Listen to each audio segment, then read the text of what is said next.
Welcome everyone to the Taco Fame podcast. I'm Katie Chonacas. Today we're welcoming back Katie Chonacas. Katie's an international actor who made her first on-screen network television appearance in 2001.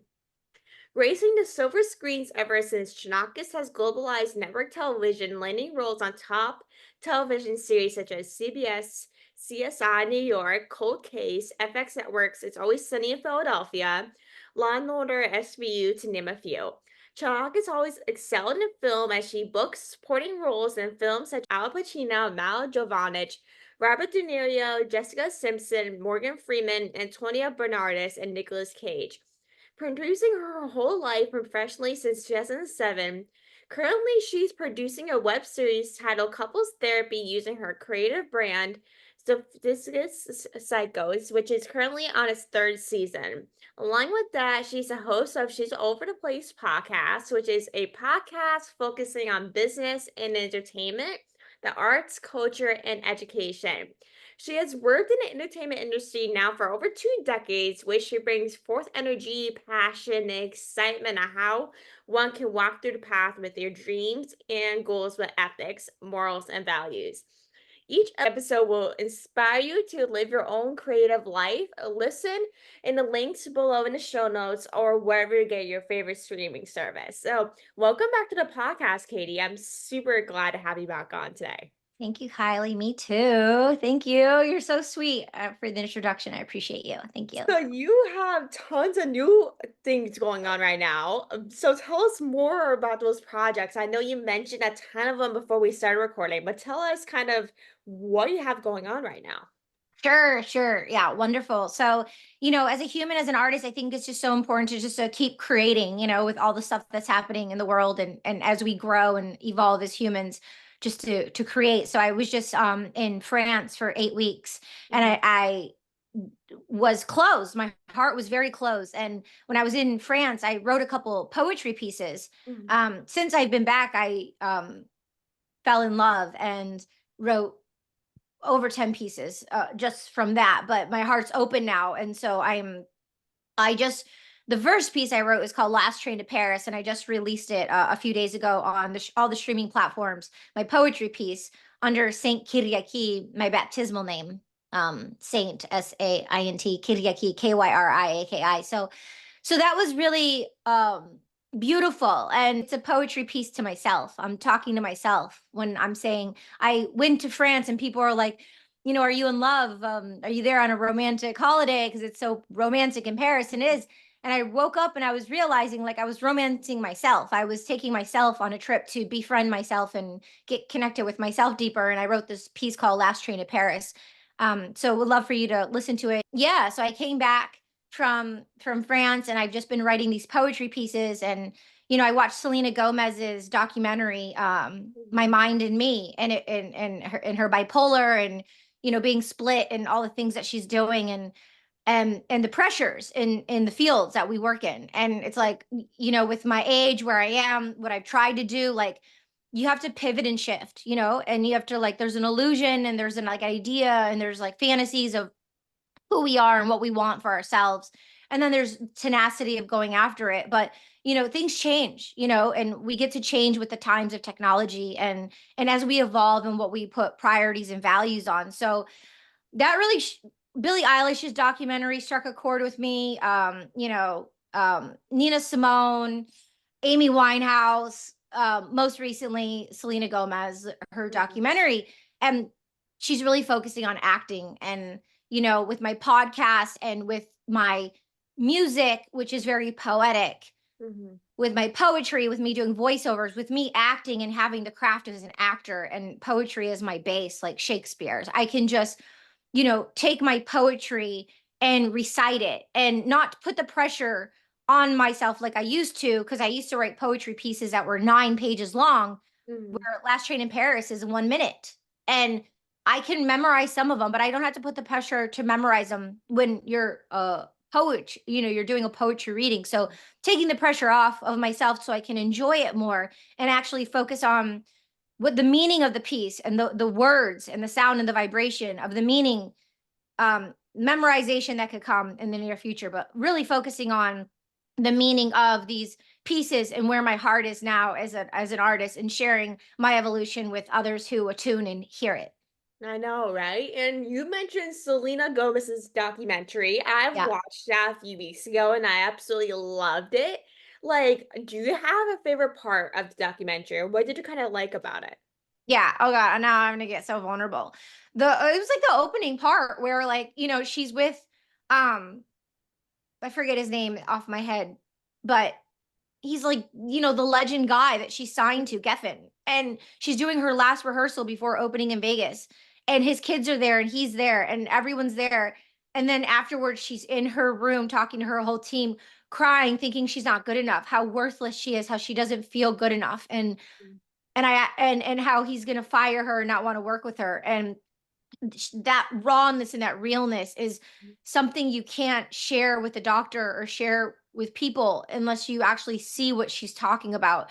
I've Mhm. gone through that so many times, and being such a heart-centered person of giving so much is because we feel so worthless in such a way. And I mean, there's a whole hypnosis that Marissa Peer, she's out of the UK, she does. I'm worthy. I know my worth. Like, everyone has worth Mhm. issues, and to see her rawness of, like, her being how talented and gorgeous and wonderful, and the whole team of having it all together and everything, and still feeling like just not good enough. It's like I can totally identify with that. And then, me personally, I know you just asked, like, what's your favorite part? There's so many favorite parts, but that really struck a chord because Mhm. I've developed tools, safety nets of, like, a trampoline to not go so low and to catch myself when I'm going so low. It's like, oh, I'm feeling this way, and having tools to, you know, get myself to not feel that low. It's a process, Mhm. but I really identified with that. And your favorite part? Like, I was gonna say that part, honestly. That was Yeah. honestly a part where I was like, it hit close to home to me personally because I have dealt with that so much at 17 Yeah. years old. And when I saw that part, I was like, she's a big singer that's been around for like 10 or more years since I was a little kid.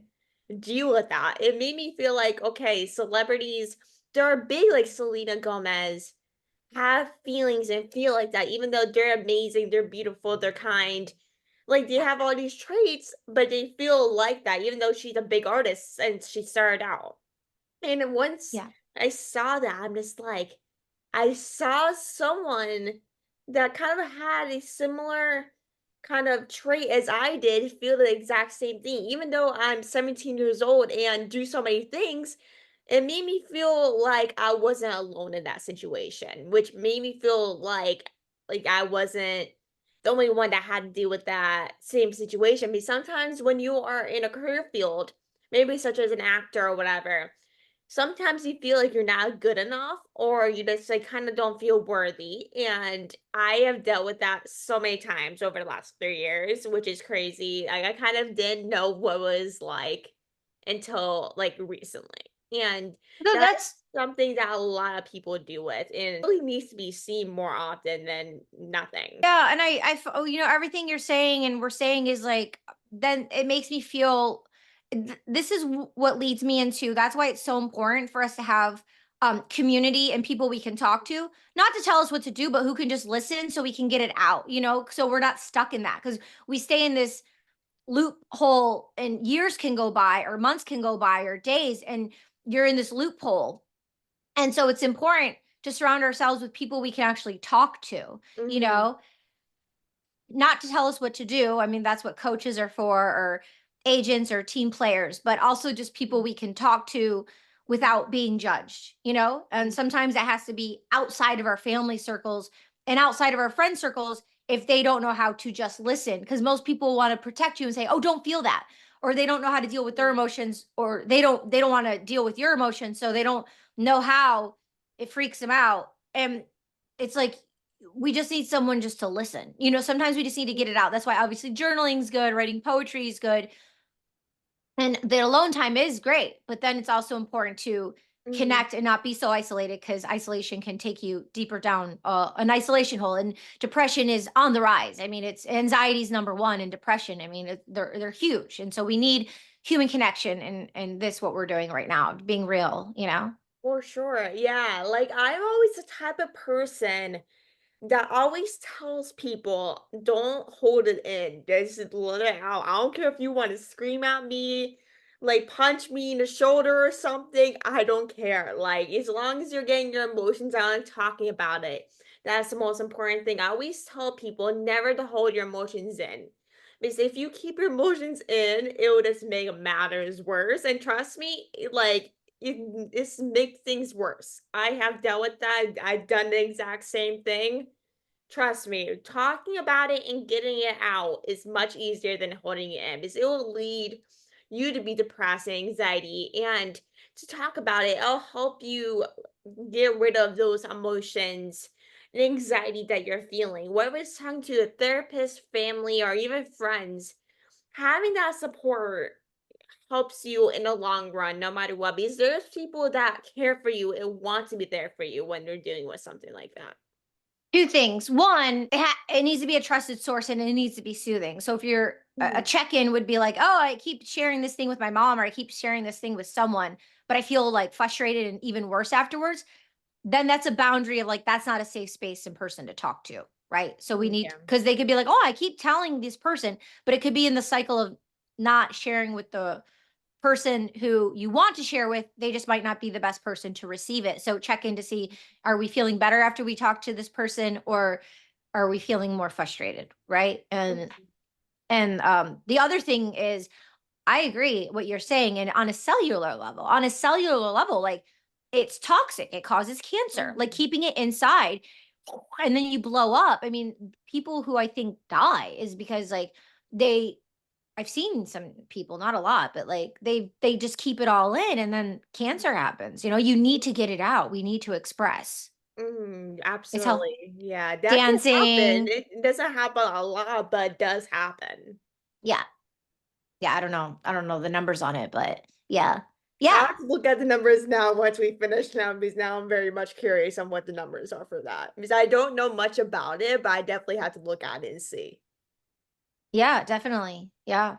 So you made your television debut back in 2001. So can you kind of take us back to that moment and share what it was like for you stepping onto the screen for the first time in your career in 2001? Yeah, very exciting. It's a great opportunity. You know, that was that I moved out to California at the end of 2001. My I made my debut on network television in 2005 on CSI New York.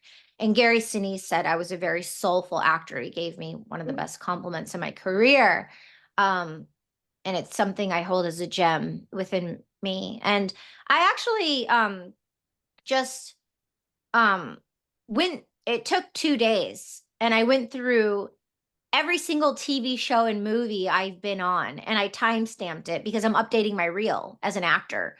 I don't know where the original file is and with technology how things have upgraded. mhm, Um it's like a lower grainy quality and I'm watching my work and there are things on my reel that I never put on my reel. There are things on my real. Like I have work that I've never seen before. Like, mhm, and so, you know, I think it's important along my journey now, from then into here, like I'll just like do the job and keep going. mhm. And it's very independent. And I think it's important for me to watch my work because a lot of actors don't watch their work. They just keep going. Yeah.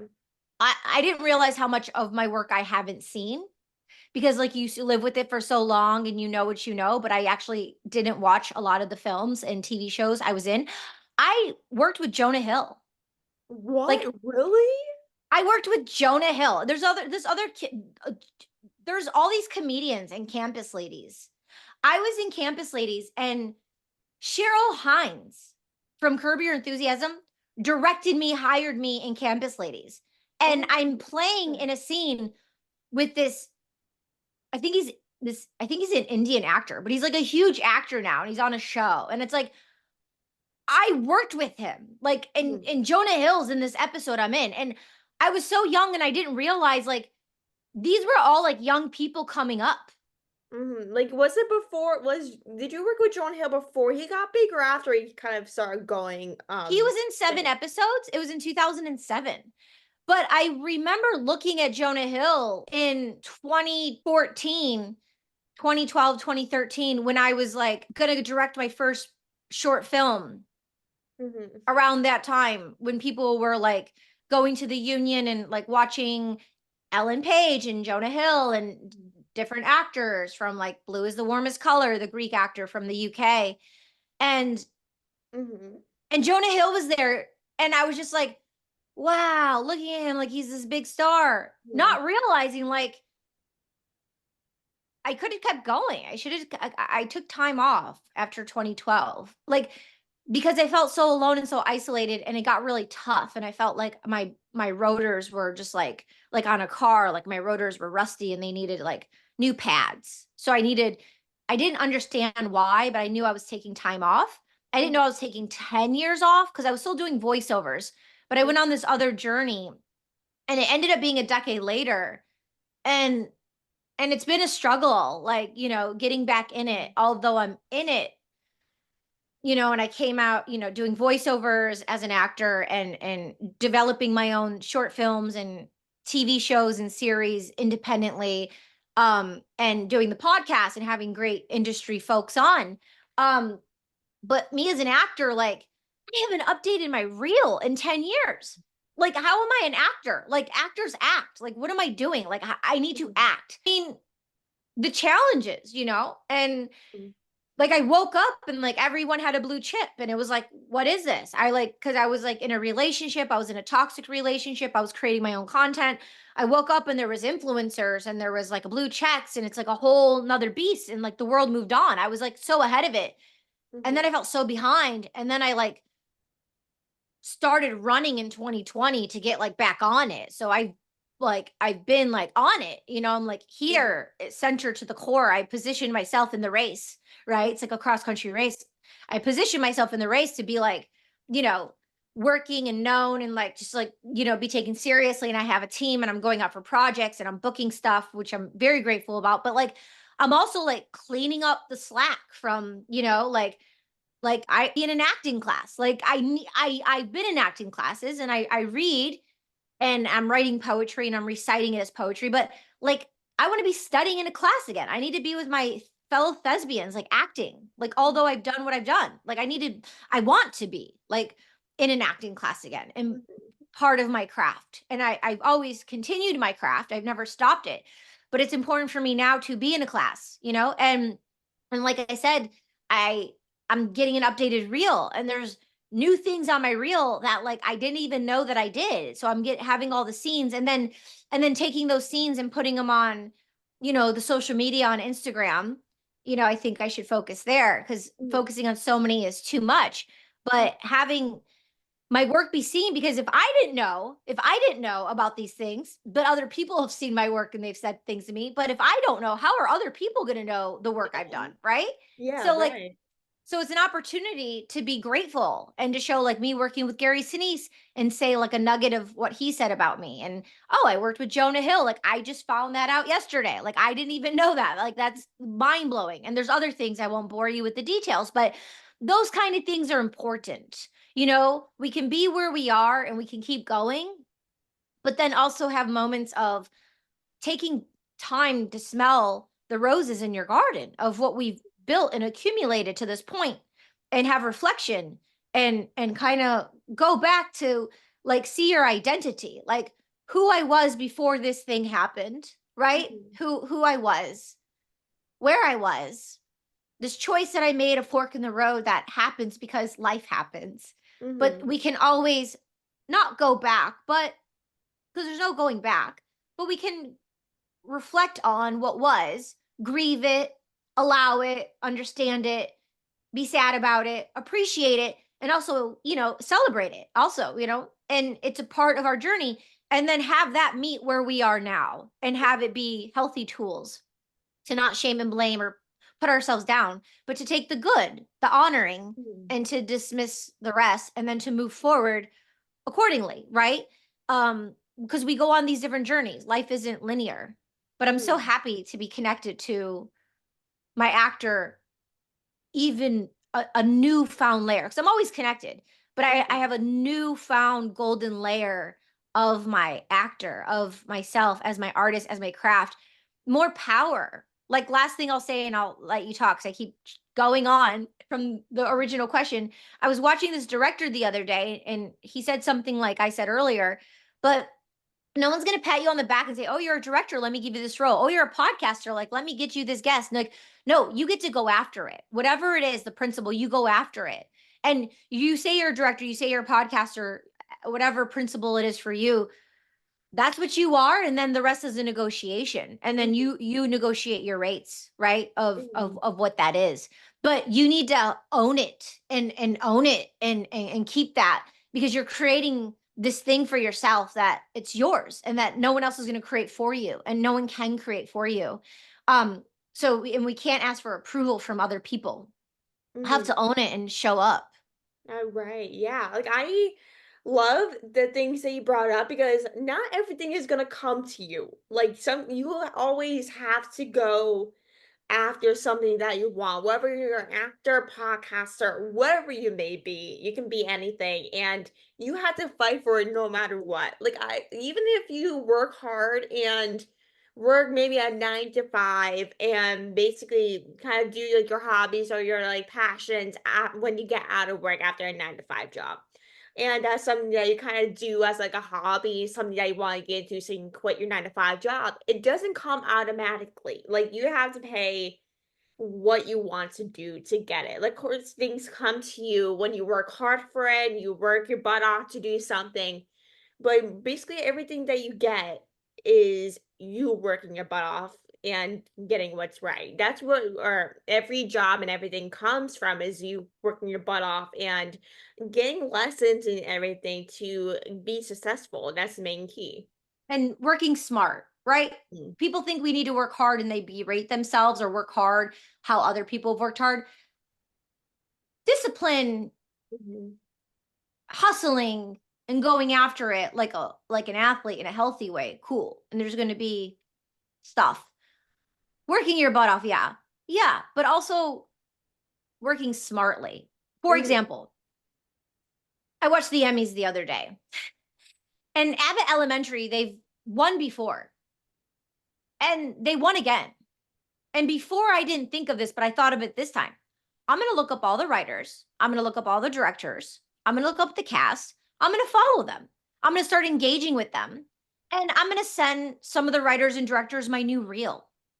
Ooh, good idea. And I'm going to take the new comedy bits I've done in comedy I've done and just make a comedy reel because I have so much content. I'll have a dramatic reel, a comedy reel, and then an overall reel. So, and I'm going to send it to these people because these are my peers. And if I'm working smartly and they know who I am and they like my vibe, maybe they can have me on the show. And then maybe I'm on an Emmy award winning show as a guest star or series regular. No promises, but how am I putting myself out there? These Mhm. people don't know who I exist. And I could be doing all the comedy in the world, but who's seeing this comedy? Mhm. Like, Quality over quantity. that's a good way to get yourself out there. If you've seen they won multiple things, and you did research, the best option is setting your reel in the work you've done, and to get even if they don't see or they don't cast you, they can always know who you are for different projects they're doing besides that show. Like casting directors. So the casting director of that show would, and is casting other shows as well. And if someone's asking, "Oh, how do you do that?" IMDb Pro, iMovie Database Pro. Most of their emails are on there, and it's not. You follow them on social media, Mhm. right? They might have a Yeah. production company, so you have to, get in there and work it a couple different ways. But that's just one strategy of like Yeah. how. But I didn't think about that when I saw it before, but I thought about it this time, and I wrote it down so I can actually take action on it. I love it. And to go back to Jonah Hill, like with that, like I know Jonah Hill, well, I didn't meet him personally, but I know of him for years, was he didn't get big or kind of like got his a bigger type of roles until like 21 Jump Street. That was something that I feel like that was one or even his biggest role that he's done. That's something that me and my family watched when I was growing up was 21 and 22 Jump Street, which is a great movie if anyone wants to watch it or wants to learn more about it. I totally recommend checking it out. But do you have any memories or anything from working with him? Well, I Or have a great story of being in his presence. We were in the same scenes, but we didn't work together, right? yeah. On Campus Ladies, directed by Cheryl Hines. But what he said to me, which I will never forget, which was epic and smart, was he was somewhere in California and his friends are busy and you're an actor, you have to run your lines. And he needed like a New Jersey accent. And he just called up Best Buy and was asking all these questions in customer service. He was just calling New Jersey and asking, like, he would call Best Buy and different companies, electronic companies, and get information. And that's how he learned the dialect of from New Jersey. Oh, Like really? that's smart. Like that's cool. Cause like you're an actor, like people are busy. Like, like and it costs a lot of money to like get a dialect coach if you're getting a dialect coach every time. And you're working to develop a character for a lead in a role. I don't remember which movie it was, but that he did this for. But that was really cool. And I thought that was a cool nugget, of Mhm, working smart and mhm. just something that he did that was kind of interesting and kooky. And I people do things like that, I like those kind of things. Hey, and less money to spend on coaches, might as well call Best Buy or somewhere in New Jersey for free to cost less money and less time. That's And actually a he's smart move. and he's Jonah Hill. You would think, oh, he Mhm, has all the money in the world. So people assume like, oh, you have all this money. No, but it's a principle, you know what I mean? And if you can do it a different way and not spend money, like that's smarter, right? mhm. Right, it is Sometimes we pretty smart. huh? Honestly, if I was an actor, I'll probably do the exact same thing, honestly. Moving forward, I'm gonna do that when I have to do like an accent in like Scotland or something like that. I don't know. I was in France for 8 weeks, and it's hard to pick up that accent. I'll tell you that right now. For me, anyway. I know, yeah. I mean, learning a different language is hard though. I took 3 years in high school for French and Spanish. And it's no joke. I really took away really nothing from those classes. I honestly, like those classes I learned, but once the classes ended, I'm just like, I don't remember anything that was in the past. Like I'd rather Yeah. sleep in the past because where I am in Pennsylvania, there's a lot of Spanish people. So it's really beneficial from what part of Pennsylvania I'm in. But after that, I was like, I'm good. I'd rather probably use some type of app like Duolingo or whatever it's called, and just use that in case something comes up and I have to speak Spanish, which is probably my only option at this point in my life. Well, yeah. We were just talking with my someone yesterday, actually. How big Spanish is, like Mexico, like South America, Latin America. Like, I was just saying yesterday, I wish I would have learned Spanish actually. Spanish is such a good language to learn because a big, huge um, area of the population speaks Spanish. And it's great for business for, Spanish. Uh, Chinese too, like people Mhm. who speak Mandarin is, but I don't think they teach that in school. But yeah, no, I mean, if you can learn Spanish at your age, I would 1000% learn Spanish. It's Mm. so massive of It all the is. people. It's much easier than most languages that the world has to offer, I would say. Yeah, and everything comes from the Latin, like Greek, the Greek roots or the Latin roots, like where the Mhm. roots are stem from. It's, Latin and Greek, the roots. So Mhm. Good point. language is super important. I know. The only English I know is English, but a second language is not always a bad idea, honestly. Yeah, I speak Greek. Oh, So really? yeah, I was raised Greek Orthodox Christian and my family's very Greek. So Mm, we grew up with that. I don't feel like American. I was born here, but I feel I gratefully I feel very international. I feel more European than I feel American because of the way our lifestyle and the way we have been and the people I've connected with in the world. Like, culture, like different cultures. Just by having culture to just explore and understand other mhm. people's culture has just always been very interesting for me, I to know. Like learn. my father's side of the family is basically all Polish.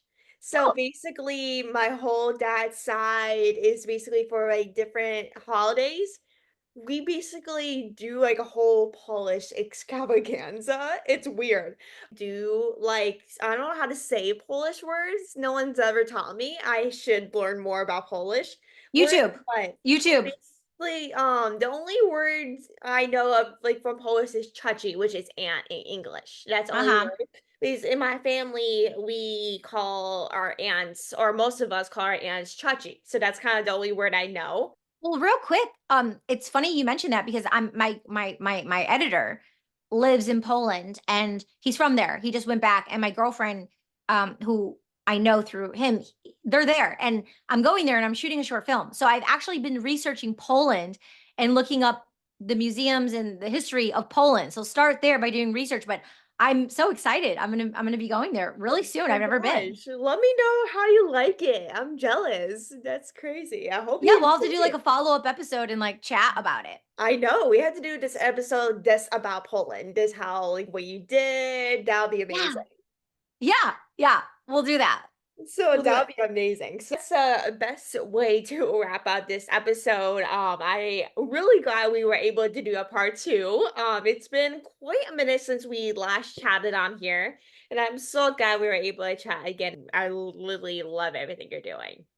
I appreciate you, and I love connecting with you. It really means a lot to me, you know what I mean? Because Mm, I think specifically, I like coming on your show because of your age, and I mm, think by us having the conversation, it's like we're just 2 friends having a chat, and, like, our ages are so not I won't say so different, but they are, mm, they're different. And but how we can come together and just share your experience and mine, and come together to add value for the listener and the person tuning in, it just really means a lot for my heart. It's, mhm, why I show up and do what I do to like pay it forward in a way. And I feel like I'm doing that because I'm like, talking to I'm always like talking to my 17-year-old, so mhm.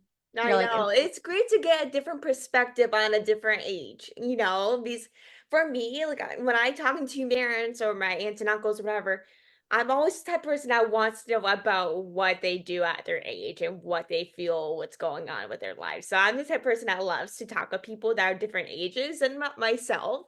So I'm like honestly the same exact way.